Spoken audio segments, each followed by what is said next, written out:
Pemanfaatan komputer di berbagai bidang. A. Bidang industri. Salah satu aplikasi utama komputer di industri adalah sistem otomasi dan kontrol. Komputer digunakan untuk mengendalikan mesin-mesin industri, termasuk robot, peralatan pemrosesan, dan peralatan lainnya. Sistem ini memungkinkan produksi yang lebih cepat dan konsisten sehingga meningkatkan produktivitas dan mengurangi kesalahan manusia, human error. B. Bidang bisnis. Bisnis dapat dilakukan secara elektronik e-commerce yang merupakan perdagangan dengan menggunakan jaringan komunikasi internet. Dengan adanya e-commerce, para konsumen dapat dengan mudah berbelanja dan melakukan pembayaran tanpa harus keluar rumah. C. Bidang transportasi. Komputer digunakan untuk mengontrol lampu lalu lintas, mengatur rute kendaraan darat, udara, dan laut, serta memantau kondisi lampu lalu lintas secara real-time. Dengan adopsi teknologi seperti sensor cerdas dan algoritma cerdas, komputer dapat membantu mengoptimalkan aliran lalu lintas, mengurangi kemacetan, dan memperbaiki efisien transportasi secara keseluruhan. D. Bidang pendidikan. Komputer dapat membantu memudahkan para pegawai administrasi sekolah, seperti membuat dokumen, kurikulum pengajaran, perencanaan belajar mengajar, dan jadwal mata pelajaran. Selain membuat dokumen, teknologi komputer juga memudahkan proses belajar mengajar jarak jauh learning.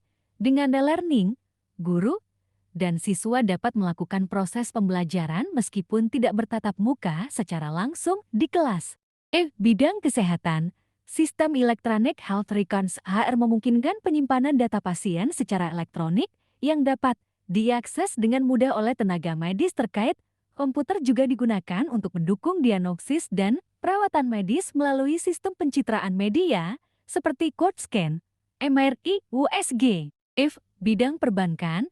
Pemanfaatan teknologi komputer dalam bidang perbankan antara lain penggunaan mesin ATM automated, teller mesin, dan internet banking. Dengan teknologi proses transaksi lebih mudah dan cepat. G. Bidang pertanian.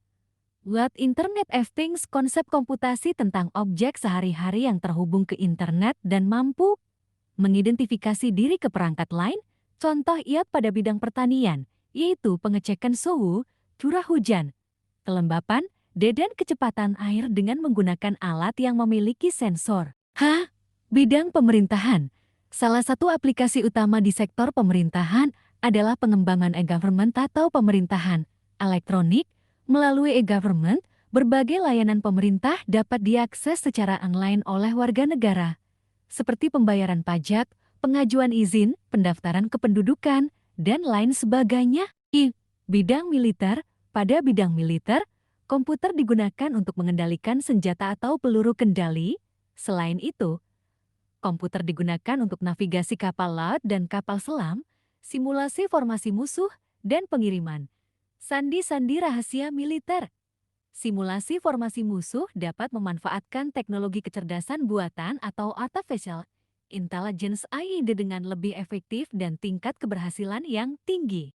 Dampak penggunaan komputer. A. Dampak positif. 1. Dapat menambah pengetahuan dari berbagai macam hal yang tak bisa kita dapatkan dari televisi, majalah, atau buku. 2. Teknologi komputer mempermudah penggunanya dalam mencari informasi yang terkecil, sekalipun yang tak bisa terjamah oleh buku atau memakan waktu yang lama.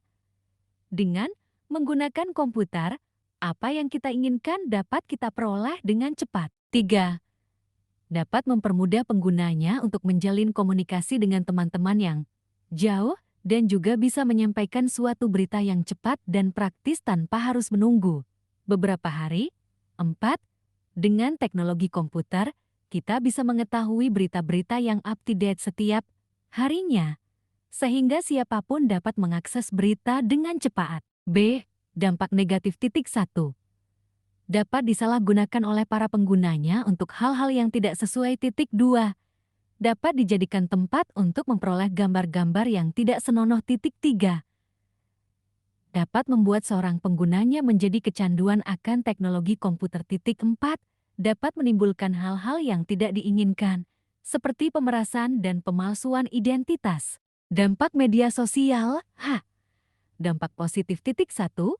Memudahkan untuk berinteraksi dengan banyak orang. 2. Memperluas pertemanan. 3. Tidak terbatas pada jarak dan waktu. 4. Mudah untuk melakukan ekspresi diri. 5. Penyebaran informasi dapat berlangsung secara cepat. 6. Biaya komunikasi menjadi lebih murah. 7.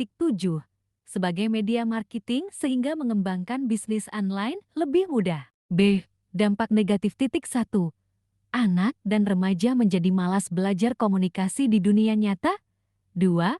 Maraknya pornografi yang tidak sesuai dengan budaya Indonesia. 3. Maraknya penipuan. 4. Mudah beredarnya berita atau isu yang tidak jelas sumbernya dan belum memiliki kepastian yang dapat dibuktikan. 5.